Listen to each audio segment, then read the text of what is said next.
Bienvenue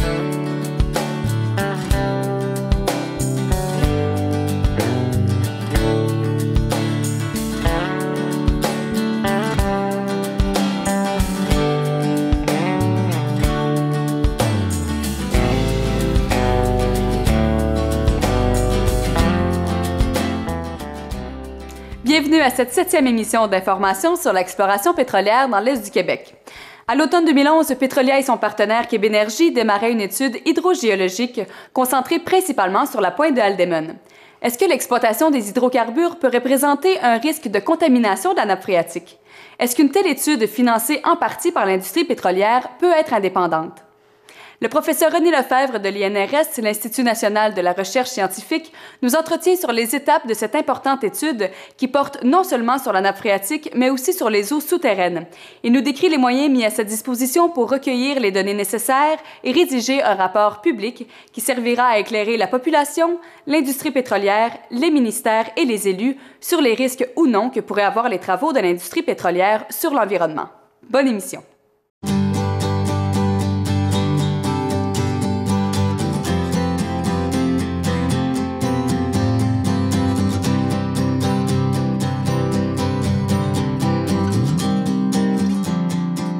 Il y a une industrie qui veut faire des activités et vous et aussi les intervenants régionaux ont des questions par rapport au c'est quoi le risque environnemental. On ne peut pas répondre à ces questions-là sans venir voir. Les travaux qu'on fait, ce n'est pas des travaux invasifs ou qui posent des risques eux-mêmes. Les travaux, eux autres, ils vont nous permettre de définir les conditions locales de ce site-là et de donner des réponses par rapport à ce niveau de risque-là. Est-ce qu'il y a des cheminements préférentiels qui vont faire en sorte que les fluides soient naturels, c'est-à-dire les hydrocarbures, ou des fluides qui pourraient être utilisés dans une éventuelle fracturation, et est-ce qu'ils peuvent aller sortir en surface? C'est la question qui se pose, puis c'est exactement ça la réponse auquel on veut donner. Parce que, bien, c'est évident, oui puis non. Moi, je pense pas que c'est évident.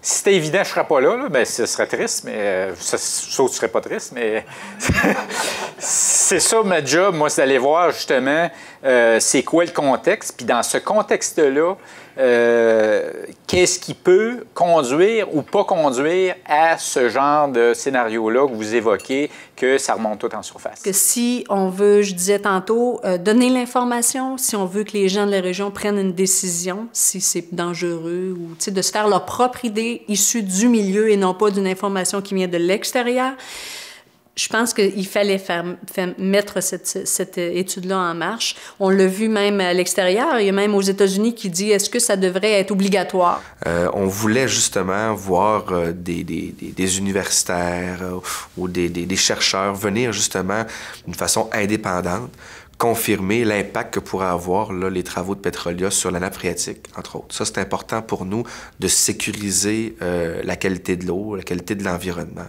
La réponse est demandée, y a-t-il un lien, puis y a-t-il un risque de cheminement particulier puis de contamination par les activités pétrolières? Ça, c'est pas une réponse qui est facile à donner, puis c'est ça, moi, mon intérêt dans ce projet-là, c'est d'aller chercher de l'information, de mettre ça ensemble pour être capable de dire le niveau de risque qu'il y a à ce genre d'activité-là dans le contexte spécifique. Puis pour ça, pour donner cette réponse-là, bien, il faut développer de la connaissance, développer des méthodes. Je pense que Pétrolia, avec ce qui est mis sur la table, prouve leur volonté d'être responsable puis d'amener des actions. Tu sais, je veux dire, il faut le faire. Ce que Pétrolia fait là, il n'y a aucune loi qui oblige là, à Pétrolia de faire une recherche comme ils le font. Il n'y a aucune loi qui leur oblige. Mais ils le font parce qu'ils savent qu'ils ont besoin de cette acceptabilité sociale-là. Ils ont besoin de ces actions-là pour démontrer leur volonté de bien faire les choses. Puis on sent qu'il y a une bonne volonté, là. C'est intéressant aussi parce que ça revient un peu dans la mission de l'INRS, qu'on fait du développement scientifique, du développement technologique, mais pour donner des réponses qui sont d'intérêt public. On veut éclairer un débat social.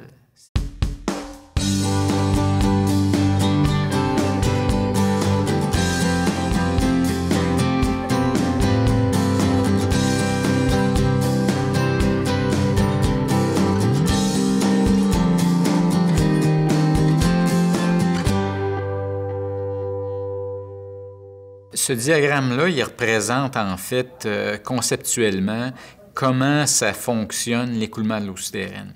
D'abord, ça indique différents types de matériaux ou d'unités géologiques qui ont différents rôles au niveau de l'écoulement de l'eau souterraine. Ça identifie notamment des aquifères et des aquitars. Un aquifère, c'est une unité géologique qui permet un écoulement significatif d'eau souterraine qui peut être utilisé pour l'approvisionnement en eau. Un aquitar, au contraire, c'est une unité géologique qui va limiter l'écoulement de l'eau souterraine. Par exemple, sable et gravier, évidemment, c'est perméable, l'eau coule facilement à travers ça. Une argile, c'est peu perméable, l'eau coule difficilement. Donc, ça, c'est un type d'aquifère, aquitar, qu'on dit granulaire. C'est fait de grains soit fins pour l'argile, soit grossiers pour sable et gravier. L'autre type d'aquifère qu'on retrouve souvent ici en Gaspésie, mais partout au Québec, sont les aquifères fracturés. C'est du roc qui n'a pas de perméabilité à l'intérieur de la roche elle-même, mais qui est fracturé. Donc, l'eau souterraine, à ce moment-là, s'écoule à travers les fractures. Donc, ça, c'est un peu le contenant dans lequel va s'écouler l'eau souterraine. Mais ça va se faire, cet écoulement-là, des zones de recharge vers les zones d'émergence. Les zones d'émergence, c'est simplement les cours d'eau. En fait, les cours d'eau, l'eau souterraine aux surfaces, c'est un peu la même chose, dans le sens où l'été ou l'hiver, quand il n'y a pas de précipitation, les cours d'eau coulent, mais elle vient d'où cette eau-là? C'est de l'eau souterraine qui alimente les cours d'eau. Donc, l'exutoire final d'un réseau d'écoulement, c'est un cours d'eau.